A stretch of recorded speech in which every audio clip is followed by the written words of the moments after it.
Hotbuckle was originally formed by my wife and myself. So we started a company in 2006, and then we did a sort of a couple of things. We did a TIE show, and then we did a community theatre show, and then we did some more adult theatre, two pieces, Ballad of a Bird and Joshua. And then Gemma decided she was quite bored of being in the office with me when we weren't doing these shows, and she would like to go and run a theatre, please. I turned to our good friend Fiona, who'd worked on a couple of the shows with us, and she stepped into Gemma's role as the person that organised all the tour bookings.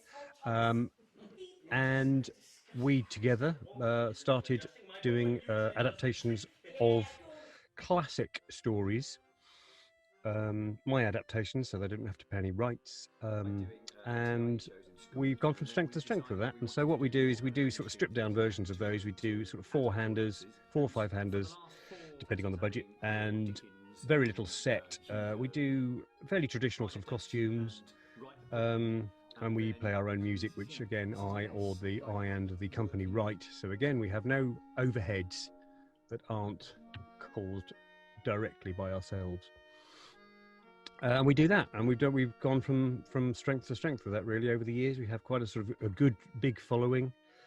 We go to theatres from anything from large scale sort of #1 theatres down to tiny art centres. So we're very adaptable, and it's a very enjoyable way of life. Your affectionate mother, J. Derbyfield. That's my wife, that is. So Gemma, how did we meet? Well, we both worked for a lovely company called Oddsocks Productions. I worked for them first without you, and then you came and joined us for a winter tour of Macbeth the Panto, I seem to remember. And I remember you were very, very funny. And I seem to remember you being really ill, actually, at the audition or something. Anyway, and then we I wasn't ill at the audition. I was ill on the first day of rehearsals. Oh, you were I had a tummy bug. You had a tummy bug. And was sick on the tube on the way home. Yes, I don't remember that bit because I wasn't with you. And basically, we performed that summer then, a Much Ado About Nothing, on the Oddsocks stage, which was then a wagon that we used to get off the big van, and you'd have to pull it into place, and it kind of all popped up and things came down. And this is the Oddsocks wagon that we now have in our field. So it's rather lovely that we met working on this stage here. I don't look like it, but and that we've got it in our garden, and it's now a little glamping wagon. And what used to happen is this kind of, we'd winch this down, and a big kind of stage bit would come out here, so we'd be up here and you could go in and out, and then we'd get hold of this and turn it round, and it had different things appearing. And so Andy and Ellie now, Oddsocks Andy and Ellie, have a much bigger stage they use for outside, so they didn't really need it anymore. So yeah, so it's here in our field for people to come and stay with their dogs. And there in the distance you can see the Hotbuckle Hub. That is where we work, rehearse, and live, I believe. Live. Yes, and we do live there. Yeah, and so at the moment we've just made a bid to the Arts Council for a project grant funding, which funnily enough kind of goes back to what that was all about, which was taking theatre to the people in that really kind of commedia dell'arte way, where you literally rock on up, the stage pops up and you perform. And because of COVID, that's kind of the only way we can see forward at the moment. So that's what our funding's for, which we've got to wait several weeks now to find out whether that's possible. But we have to do something, so that's what we're going to do. They're going for, minimum 25 grand, maximum 3 million. I mean, we could go for 3 million.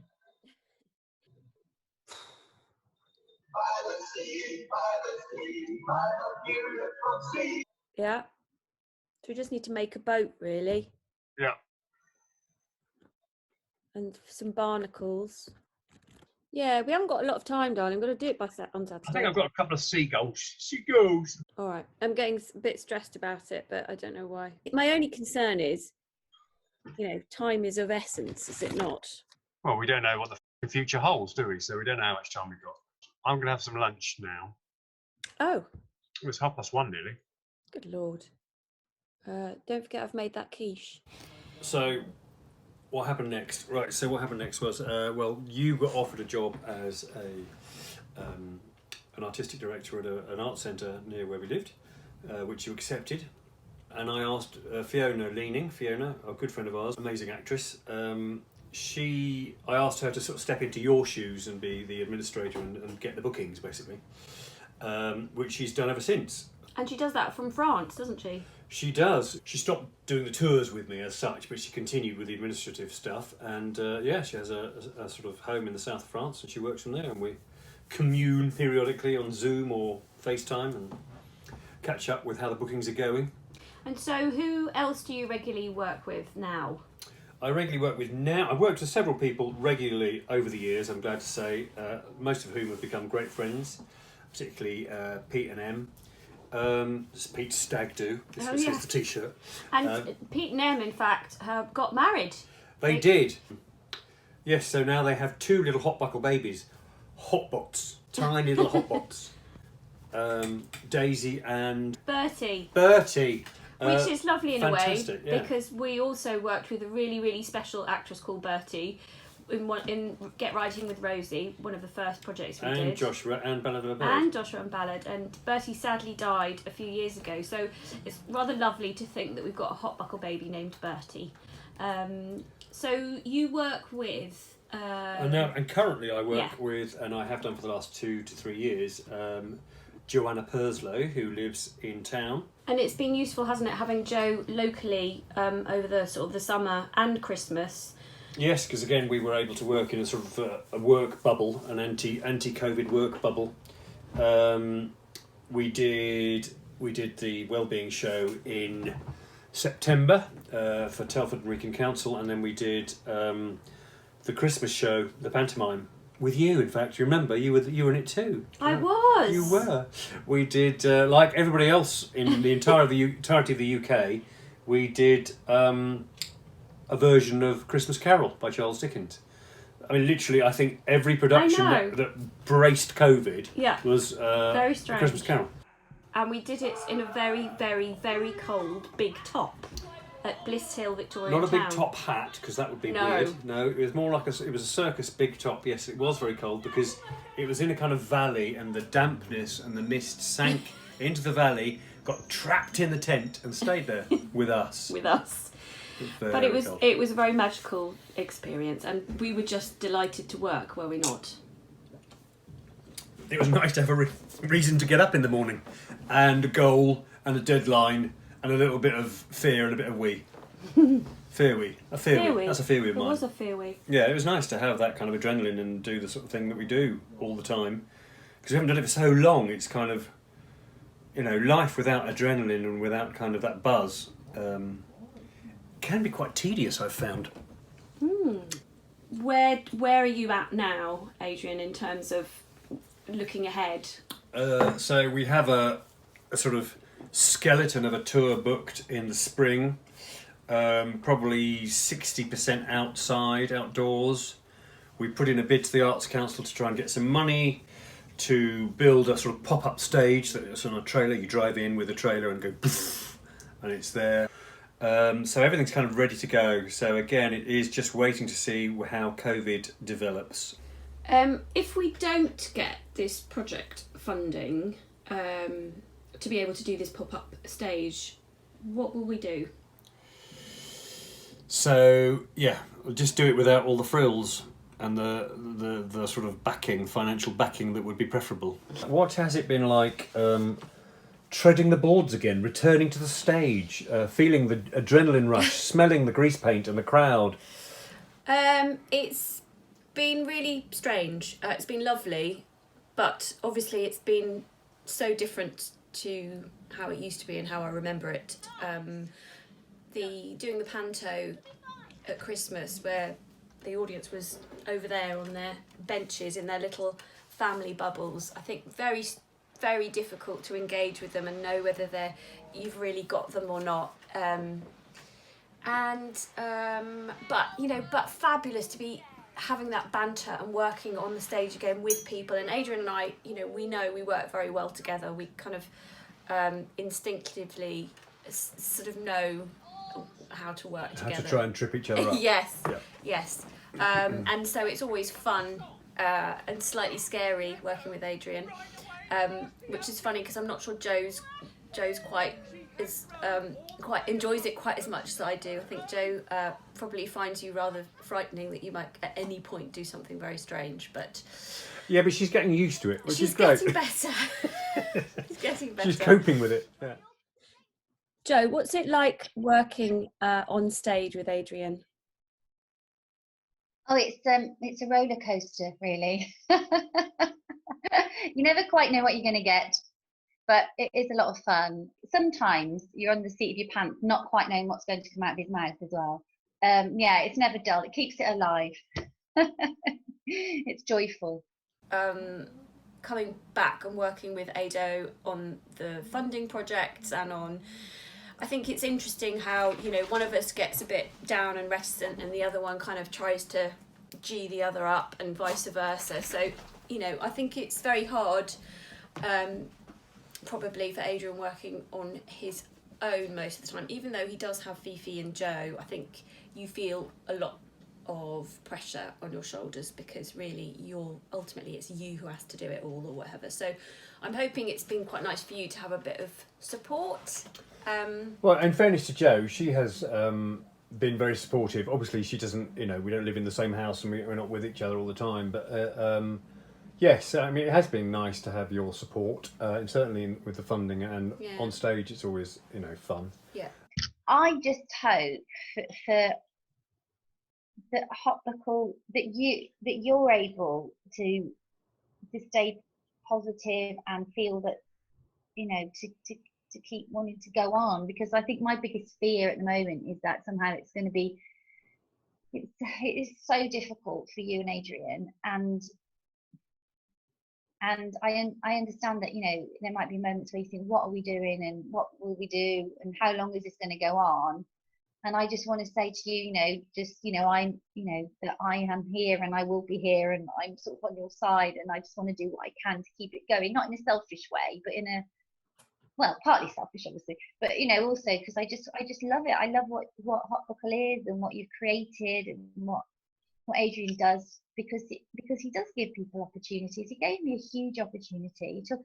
He took a chance on me, and he could easily have not, and he did. And I will always be grateful for that, because I think it's people like you that change the world for people. It's given me an opportunity, and I appreciate it every single day.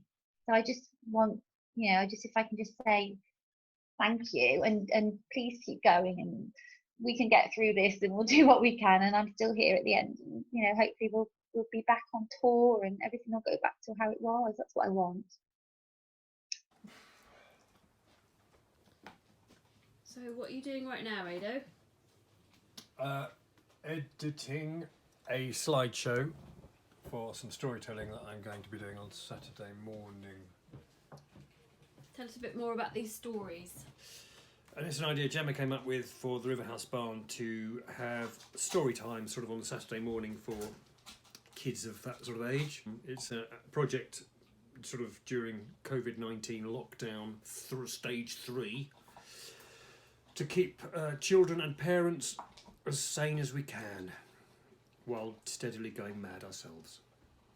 So here we are in the rehearsal space. What are we doing today, Adrian? We're setting up to rehearse our story that we're telling tomorrow to lots of children in Elmbridge. Excellent. And here's the set and a small dog. Always important to have a small dog. We've got the fire going in the corner, try and keep us warm. Little heater on as well. Yeah, it's a bit busy in here, so we're going to be zooming the story via this computer and just hoping to hell it works. But it's something to do, isn't it? Keeping us busy. So, Adrian. Hello, Jim. I didn't see you there. Yes. What was the We got funding right at the beginning of lockdown, didn't we, last year? Yes. That was emergency funding, so it was the first kind of bit of funding that the Arts Council kind of came up with, wasn't it? Yeah. And we were very lucky to get that funding. What was that funding for? That funding was for me to make all the past productions we've done, or certainly the classic adaptations of classic novels, into radio plays stroke podcasts to distribute online for people to listen to. So there were 12, I think, in all. And how did you manage? How have we done that? Well, it was also to buy the equipment to do that. Hello, out there? Yeah, no. Can you see me? No. So far, so good. Yes. No, we're not music. Everything's fine. That's Black Lives Matter. that's now recorded. Don't put that on the website, please. And I have a spare script if anybody hasn't got one. That was a joke. I remember my line. Bit slow. Right, okay. Well, it's over to you, Andrew. Oh my God, just give me a minute. Already. Try not to put him off. A lot of people, when the Arts Council announced these emergency bids, which was really early on, and I kind of applaud them for being so proactive in that sense. But what it also did was, I think, a lot of people kind of reacted, perhaps knee-jerk reaction, rather than really taking time to think and research. Everybody has gone digital. Everybody's putting their work into video format, putting it online. Do you think we've just completely flooded basically the internet with things that people don't want to see? Yeah, but we're just saving our mental health. There's no other way around it. Who cares whether people watch it or not? It's, for me, it's, obviously I'd like people to listen to and watch the things I've done, and that's been of great benefit and an inspiration to me throughout my career. The fact that people actually watch what you do and like, hopefully, what you do, or find it funny, which is particularly important to me. But I think the fact that we're all doing it, and probably the audience therefore is reduced in every case by sort of 70%, because there's so much of the stuff around, the audience is shared around. It's almost irrelevant. It's the fact that we're all, those of us who feel the need to be creative, however pretentious that sounds, I don't care really. I know that I do need to be creative and productive. And what do you think about sort of people paying for content? Because that just hasn't worked, has it, for us? Yeah, I don't think it's worked for anybody particularly. It's because, the trouble with the internet is that there's a way of getting everything really cheaply. Yeah, so I think it's very hard to make money online. I mean, musicians have always, found that and moaned about it, understandably, I suppose. And so have filmmakers, who then bring out DVDs, and before they know it, everybody's downloading them for nothing from sort of illegal Russian websites. How are you feeling generally about sort of Hotbuckle and the future of Hotbuckle? I think that when we it's like coming out after a nuclear war or a nuclear explosion. Everything will have changed. The landscape will have changed. It's rocked the sort of status quo with something extremely unpleasant. But, up until COVID, we all had our place. The National Theatre did everything it could, along with the RSC, to kind of close down regional touring theatre with their online stuff. But regional touring theatre found a way of coping and existing anyway. Small touring theatre companies like mine found their niche, found the places that would book them again and again, and kept their audiences. So we've all had our place.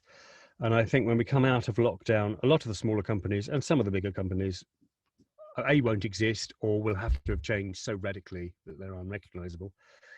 There'll also be people who are young and the risk takers, who'll go, right, we're going to do it at a quarter of the price, we're going to do it twice the amount of actors, and we're going to just take the world by storm. And they're going to sort of blow things out of the water for those of us that have found a financial way of coping. we'll have to adapt and change to exist in the new world order.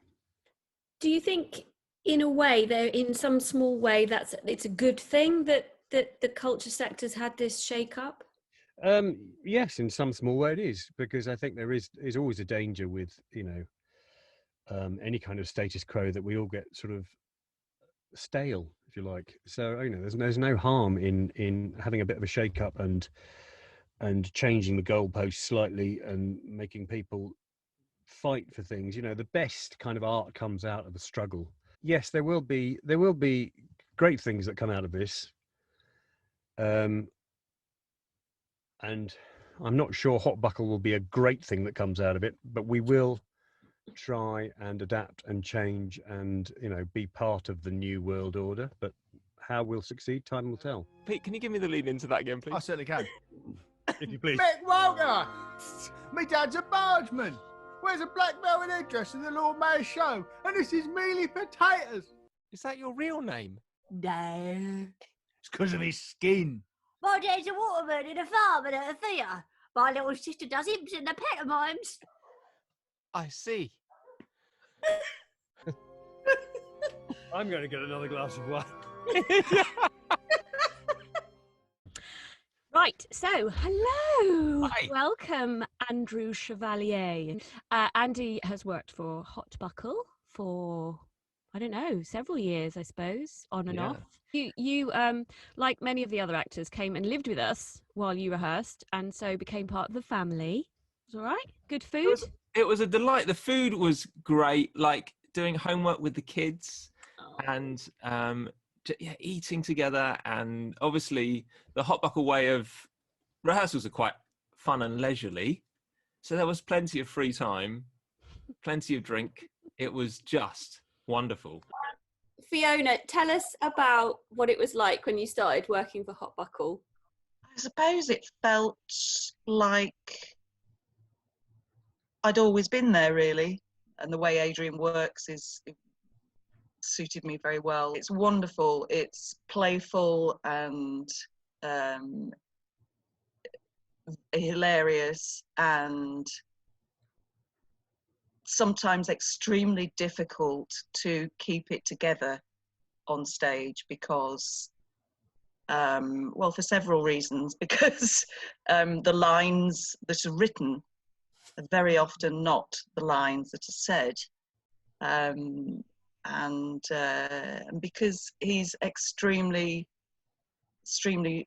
funny as an actor and imaginative, and it's a really good time to be on stage with Adrian. And of course, recently we got some funding from the Arts Council so that Ado could turn some of his adaptations into radio plays. So he got you back on. Oh, it was great. I've loved it. I really loved it. In fact, I could do that all the time. It was just wonderful. Seeing the old faces again, feeling creative again, and feeling creative within a group, to be able to participate together in making something again. It was lovely to do. Basically, your role with Hotbuckle is that you're a producer, really. You book the tours, you communicate with the theatres and negotiate a contract. What's that journey been like throughout the pandemic? Oh, so demoralizing, I suppose. You know, over these years I've been doing it, I think I've got a good relationship with a lot of theatres now, and the people who run them, and it's been so upsetting to hear and to read their individual stories of what's happening, and great to hear, you know, some people are managing to do some things outside stuff, or they tell me that yes, they've got some money and yes, they can keep going, and others are saying, well, we can't do anything at the moment because we haven't got we haven't got any money to do anything, so we're just holding on and waiting to see what happens. And you know, most of the people I've spoken to are very willing to book us again. Very pleased that we're still going. Very pleased that you managed to get some funding to be able to, for us to be able to keep going. And then, you know, like I was saying before, it just feels, even now, having already cancelled 2 tours, which was so upsetting, that the next one, it just feels such an unknown quantity. Pete and Em, can you tell me a little bit about what it's like working for Hotbuckle? Would you like to go first? Or should I go first? You go first. I should go first. So I think there's 2 sides to what it's like working for Hotbuckle. I think anyone who's spent more than 3 or 4 days working in a Hotbuckle rehearsal room, it's difficult to imagine working for another theatre company. And I remember thinking my first week working for Hotbuckle, I was like, at some point he's gonna sort of sit us down and he's gonna tell us what's the philosophical vision of the play. And obviously Ada didn't. And at one point I remember asking Fee, I was like, Fee, what are the sort of themes? And she was like, well, we're telling the story, aren't we? And it was just so amazing and refreshing to just kind of be like, yeah, we're telling the story, and it's about this, and it's about this, and it's about this. But really, it's just a brilliant story that we are telling in the most. And I think there's no time wasted philosophizing, talking about like pointless talking. All that energy goes into producing a brilliant show. Outside the rehearsal room, it is like becoming part of a family. You feel like you're part of a dynasty, I think. Hotbuckle is very much like this kind of sort of world unto itself, and it's brilliant because you create this thing, something out of nothing. You go into this, you know, blank space and you say, okay, let's create and let's tell this story. And I think that sense of family and that sense of creativity bleeds out into each show to the audience, and it's why I think Hotbuckle have the same people that come back again and again and again, because they feel like they're part of something special. You become like a group of players, you know, and you put on a show and you tell a story, and then you travel somewhere else and you work together and you live together. I love not being in the same place from day to day. The places we've got to see when everyone else is in the office, and you know, we'll be exploring the UK on Ireland. It's like someone compared it to sort of having a mummer's existence of just being on the road with your friends, musical instruments, or you're set in a trailer and just wondering what we're going to see today. I just love not having a clue about where I'm going to wake up. So what I'm looking for is in the walk down, to walk directly down to the sea, down and then up, and then we wait for that look and we do the dish, dish, dish, dish, and then cob is the cue to then break. Okay.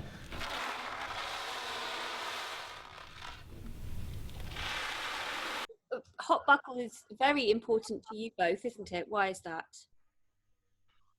Well, we met and we got married, didn't we? And then we had 2 small people. We have Daisy, who's 2, and Bert, who's 4 weeks old. So it's been a bit of a roller coaster with Hotbuckle, isn't it? Yeah, we got the first Hotbuckle babies. What's it like being on stage with Ada and Fifi? Working with Fee in scenes, like she's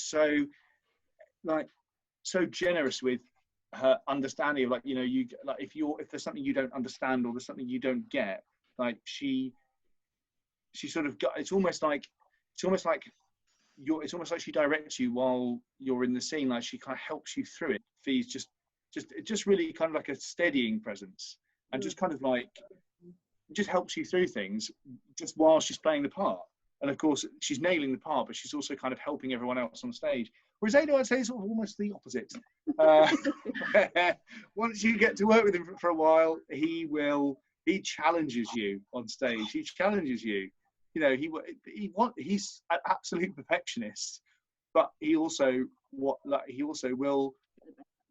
the best out of you. He'll get the best out of you. He'll challenge you and it'll take you out of your comfort zone. It could go anywhere, and you'd go with it, and it would be really exciting. And that's such a lovely feeling as an actor, especially when you're doing the same show over and over and over again. If you go on and you do the same thing the same way every night for God knows how long, it can become incredibly staid. But you feel like you're being pushed as an actor when you've got two people who are at the top of their game and who kind of pushed you to be the same. So, and like, you know, like Pete said, they're our friends as well. So it always felt like a group and a community of going on stage and, you know, be like, we're all in this together. And it was lovely. And one of my favourite memories was when we did a show in Ireland. I can't remember where it was. It wasn't Antrim, but we got that huge, great big standing ovation. Do you remember everyone just like exploded? It was like the most emotional like end to a show ever. And it really felt like at that point we'd kind of all taken each other on that journey. We'd taken the audience on it, and it was it was one of the best moments ever. It was brilliant. What's made you the saddest about the epidemic? I feel absolutely devastated for my children and all other children of their age and younger. Really, already the sort of planet was heading towards the sort of cesspit, which I felt ashamed of, and then there's a unprecedented disease that comes across and comes along and just ravages the world. That's what's made me most sad is the effect it's had on all those innocent young people who are not responsible for the state of the world, but who are going to inherit it. What would you like your legacy to be? I want to continue doing what I've done, which is do all the things I love doing and trying to earn money from them, enough money to live. Okay, is there anything else you want to say? I'm sorry.